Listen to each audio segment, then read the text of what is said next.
you know, working around low back pain is kind of a thing the majority of people are going to deal with at some point in their life, Ange. And I, more than most, have a pretty intimate relationship with low back pain.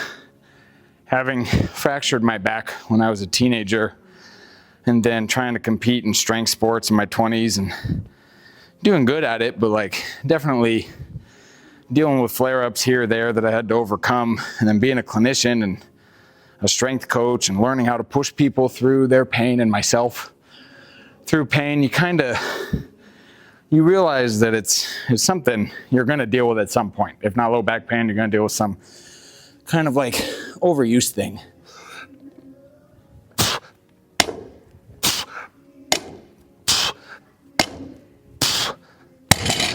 And specifically, my back, not the biggest fan of deadlifting. And what I kind of realized was anytime I would ever push myself to deadlift really heavy, there was inevitably a time when I would tweak my back.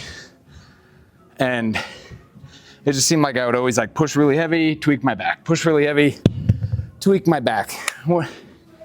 What that does is that kind of leads you to then like never want to deadlift. Because you're like, well, I'm just going to tweak my back. And that wasn't really a good solution either, because then I found that other things would tweak my back, like stuff that stereotypically shouldn't tweak your back, like just daily living stuff. Because backs get stronger, but also are exposed to the most force, you know, like when you're bent over, carrying stuff. And what I learned was if I only push like 85% of like legitimately what I can do, then like I never really tweak my back, but I always kind of maintain this like strength and hardiness to my back that then daily stuff doesn't seem to like bug it as much. And so over the years of lifting, I've realized I can still deadlift. Like deadlifting wasn't the problem. Deadlifting didn't hurt my back. Deadlifting to just like 90, 95%, maybe trying to max, is what did it. I also learned that my back really likes sumo deadlifting, whereas conventional deadlifting, I'm just a little more limited. Sumo, I can maybe build up to 450, and then anything north of 450 is kind of like a gray zone. But conventional, if I just build up to like 400, it's kind of like me asking for it.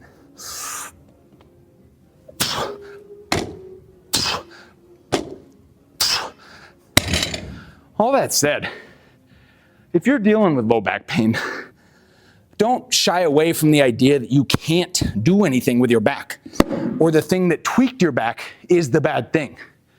Maybe your strategy of doing that thing is your bad thing. I've realized if I do a lot more extended warm-up with my low back, and then I only work up to one top set instead of maybe 2 or 3, I'm usually in the clear. And then like I can only deadlift once a week. If I try deadlifting twice a week, I usually tweak my back. Well, it's been a long time since I've tweaked my back because I kind of learned how my back likes life, likes to be stressed when it doesn't like to be stressed. And anyone dealing with chronic pain, that's like the conversation you're having with your own body is like, how do you overcome this thing you're living with? Because the reality is, no matter what any clinician tells you, if you've had a fit of low back pain, like chronic low back pain, you have low back pain the rest of your life. It will rear its ugly head again and again. But the more you learn to overcome it, work with it, work around it, the fewer and farther between those flare-ups are, the less aggravating they are, and stuff like that.